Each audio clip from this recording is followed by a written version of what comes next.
Hello student, कैसे हैं आप लोग। मेरा नाम है रोहित सिंघल और आज हम डिस्कस करेंगे स्टूडेंट यूएससीएमए के क्वेश्चन एंड आंसर्स।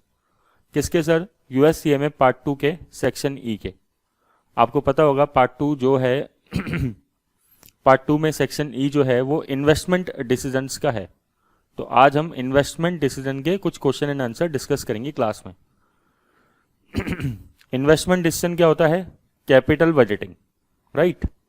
इसके क्वेश्चन एंड आंसर डिस्कस करते हैं अपन। ओके, तो देखो पहला क्वेश्चन ये है, a company installed a piece of equipment with a 5-year life and a no salvage value. The new equipment cost $5 lakh and will generate 1,50,000 savings in each year. So देखो cost of assets कितना है? $5 lakh, right. Old equipment with a book value of 50,000 and the remaining life of 2 years was sold for 20,000। तो एक old equipment था हमारे पास, उसकी book value कितनी थी? 50,000। उसको हमने सेल कितने में कर दिया? 20,000 में। तो बताओ जरा, लॉस हुआ कि प्रॉफिट हुआ? सर लॉस हो गया, क्योंकि 50,000 की एसेट्स को हमने 20,000 में बेच दिया, तो $30,000 का लॉस हो गया। तो आपको पता है ये जो लॉस है ये कैपिटल लॉस है, इस पे हमें टैक्स बेनिफिट अवेलेबल होगा, ठीक है ना। और टैक्स बेनिफिट के लिए क्या लिख रखा है देखो आगे, पहले तो लिख रखा है no changes in working capital are anticipated. कोई भी वर्किंग कैपिटल में चेंज नहीं आएगा। The effective income tax rate is 40%। The total initial investment for the new equipment is, ये आपसे बोल रहा है कि आप जो नया इन्वेस्टमेंट कर रहे हो इक्विपमेंट पे उसकी टोटल इनिशियल कॉस्ट कितनी होगी, ठीक है। तो कैसे निकालते हैं? Cost of new assets plus अगर कोई वर्किंग कैपिटल चेंजेस होता तो वो उसको हम कॉस्ट में कंसीडर करते, ठीक है।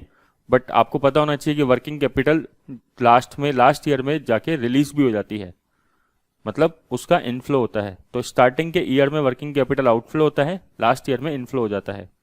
तो वर्किंग कैपिटल तो इस क्वेश्चन में कुछ है नहीं। और क्या है इस क्वेश्चन में? टैक्स का बेनिफिट है, ठीक है। तो अब क्या है कि क्योंकि selling price of old assets जो होती है, नया असेट्स परचेज करने पे हम पुराना असेट्स बेच रहे हैं, तो उसकी कोई सेलिंग प्राइस है तो वो इनफ्लो है, और नया असेट की तो कॉस्ट है, तो उसको हमें डिडक्ट करना चाहिए। लेकिन सेलिंग प्राइस ऑफ असेट्स कितना है क्वेश्चन में देखो जरा, $20,000 का। बट हम 20,000 डायरेक्टली डिडक्ट नहीं कर सकते। क्यों? क्योंकि इस 20,000 की एसेट्स को बेचने के टाइम पे हमें कुछ कैपिटल गेन या लॉस हुआ है, राइट। तो कैपिटल लॉस हुआ है 30,000 का 40% मींस 12,000। तो बताओ जरा ये बेनिफिट है या फिर ये नुकसान है अपने लिए? ये बेनिफिट है। क्यों? देखो हमें हमारी एसेट्स पुरानी थी 50,000 की, उसको हम आज बेच रहे हैं 20,000 में, तो 30,000 का कैपिटल लॉस हुआ। उस पे हमें टैक्स का एडवांटेज मिल रहा है, मींस टैक्स की सेविंग हो रही है। ये लॉस जो है टैक्स में कहीं ना कहीं अलाउ होता है, सेट ऑफ होता है। तो 12,000 का हमें बेनिफिट हुआ यहाँ पे। तो हम क्या करेंगे, 20,000 की एसेट्स बेच रहे हैं प्लस 12,000 का एक एडिशनल बेनिफिट हुआ। तो एक तरीके से हमारे पास एसेट्स जो बिकी वो रियल में ज्यादा की बिकी, ठीक है ना। टैक्स एडवांटेज भी तो हो रहा है। तो नेट इनिशियल कॉस्ट कितनी हो गई? 5 लाख माइनस 32,000। ओके, ये कितना आ जाएगा? 4,68,000। तो 4,68,000 क्या होगा? हमारा आंसर हो जाएगा। ऐसा क्वेश्चन एग्जाम में बिल्कुल पूछते हैं, कई बार स्टूडेंट कंफ्यूज हो जाते हैं, बट आपको कंफ्यूज नहीं होना है। नेक्स्ट क्वेश्चन क्या बोल रहा है? Lawson Inc is expanding its manufacturing plant which require an investment of 4 million मतलब 40 lakh in new equipment and plant modification. Lawson sales are expected to increase by 3 million per year as a result of the expansion. The cash investment in current assets average 3%.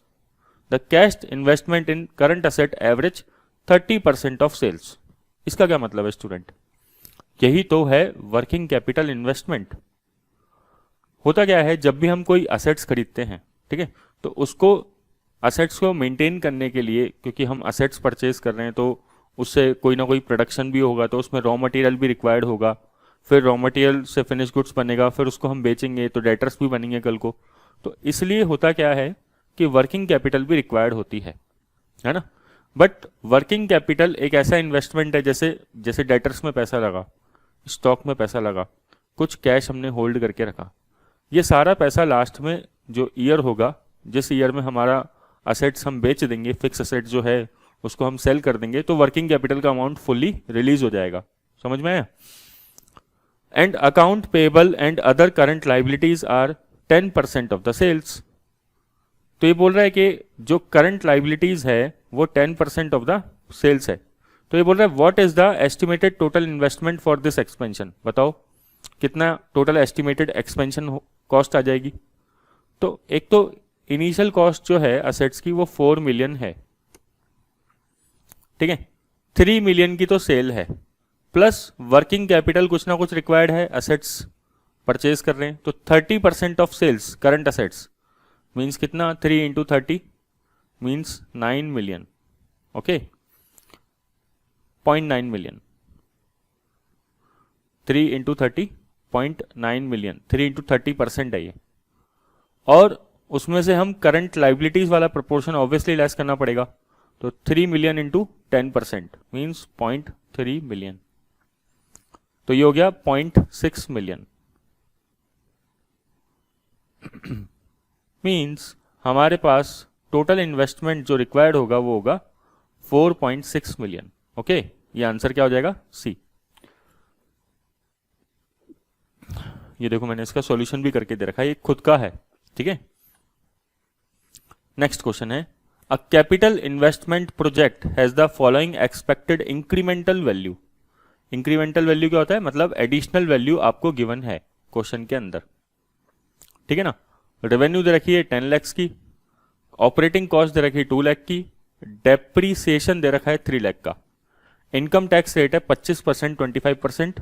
The incremental after tax cash flow is, आपसे पूछ रहा है incremental tax cash flow क्या होगा, operating tax cash, incremental after tax operating cash flow, ठीक है, ये question है आपका।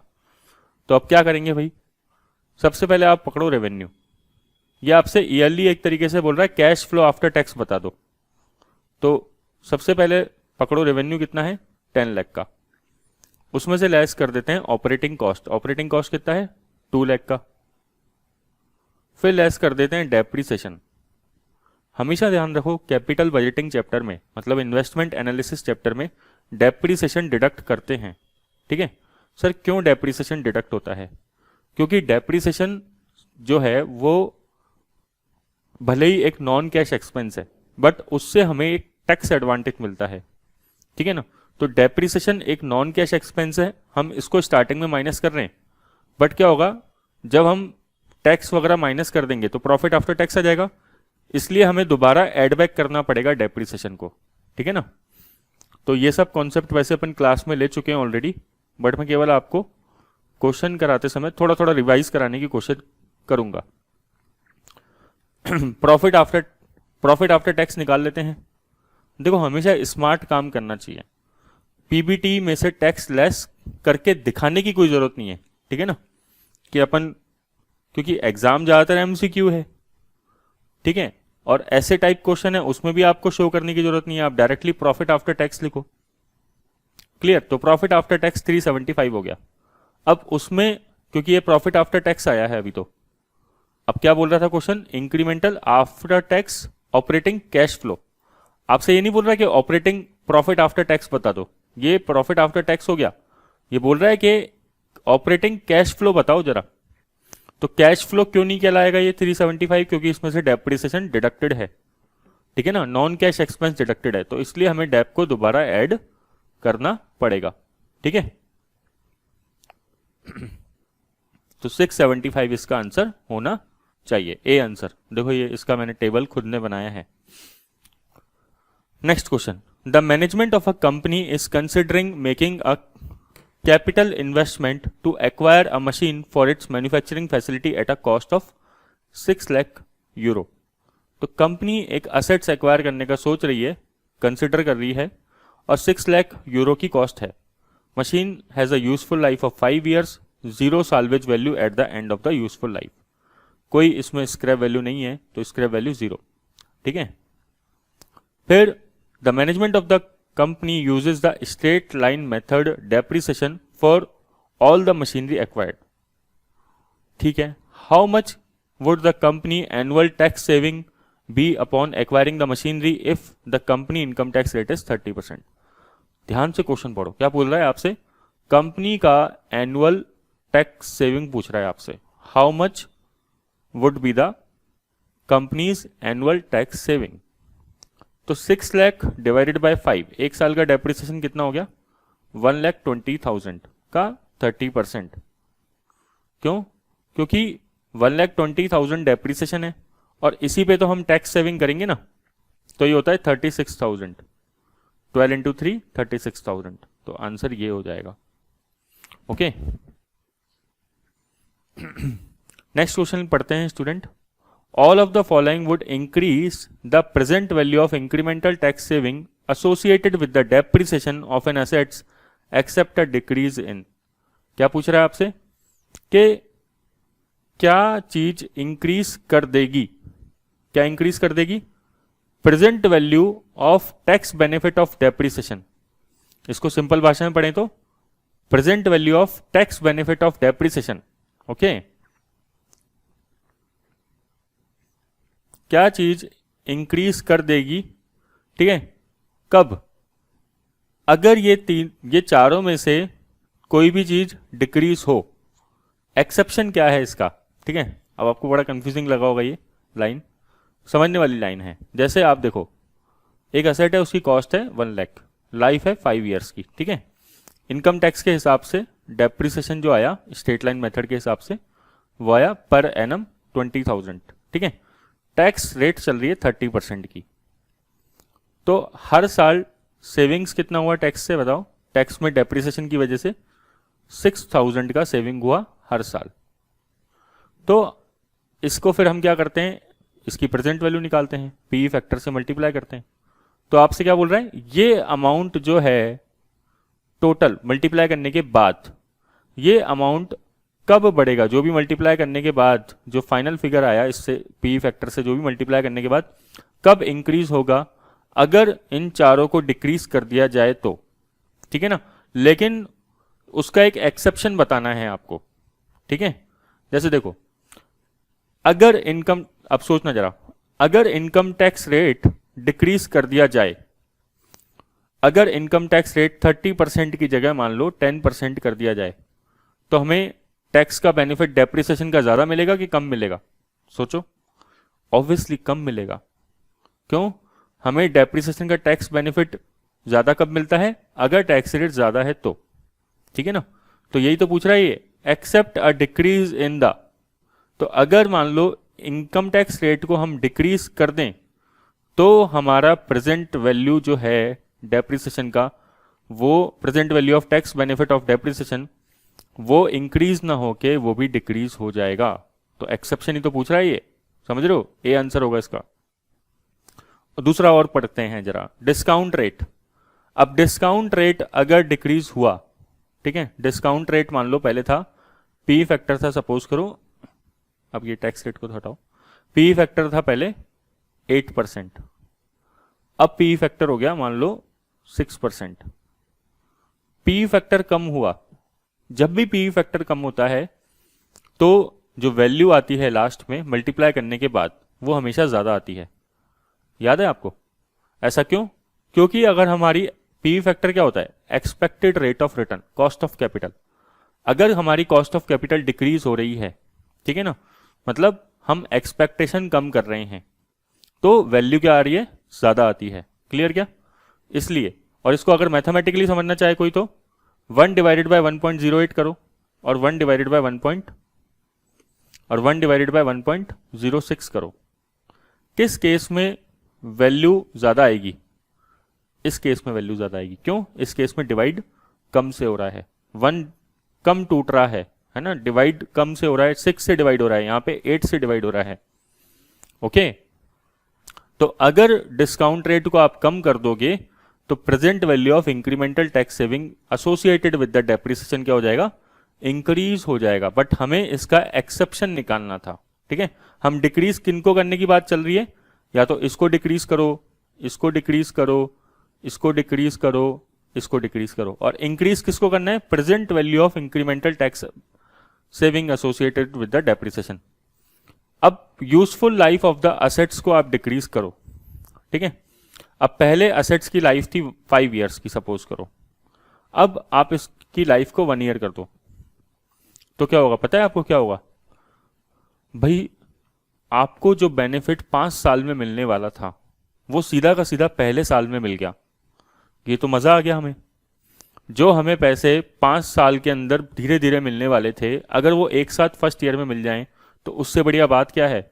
तो हमारा प्रेजेंट वैल्यू इंक्रीज होगा या डिक्रीज होगा, ऑब्वियसली इंक्रीज हो जाएगा, ठीक है ना भाई। यूजफुल लाइफ पहले 5 साल थी, तो हर साल डेप्रिसिएशन 20-20 हजार करके 5 सालों में मिलता था, ठीक है ना। अब हम कह रहे हैं यूजफुल लाइफ 1 ईयर है, सपोज करो, कम कर दो यूजफुल लाइफ, ठीक है। तो पहले साल में ही सारा डेप्रिसिएशन मिल जाएगा, तो बढ़िया है ना। ये जो आपका 1 लाख का 30%, 30,000 का जो टैक्स सेविंग होगा वो सीधा फर्स्ट ईयर में होगा, ये ऐसे टुकड़ों में नहीं होगा। 1 2 3 4 5 6,000 जो हो रहा है ना ऐसे करके, ये ऐसे ना होके, अब आपको मेरे हिसाब से बात समझ में आ रही होगी मेरी, ये सीधा फर्स्ट ईयर में हो जाएगा 30,000 का। तो बताओ दोनों सिचुएशन में से कौन सी बढ़िया है। ऑब्वियसली सर अगर एक बार में पैसे आ जाए तो कितना बढ़िया है। Salvage value of the assets क्या हो रहा है, डिक्रीज हो रहा है, ठीक है। तो अगर साल्वेज वैल्यू डिक्रीज होगा, मान लो साल्वेज वैल्यू क्या होता है, जो लास्ट में असेट्स के रेजिडुअल वैल्यू बचती है वो, मान लो वो 40,000 है, ठीक है। अब अगर वो डिक्रीज हो जाता है, वो हो जाता है 30,000 का हो जाता है, ठीक है। तो क्या होगा, डेप्रिसिएशन आपको पता है, जैसे आपको ध्यान रखना क्वेश्चन क्या पूछ रहा है, हमेशा याद रखना क्वेश्चन को पढ़ो अच्छे से।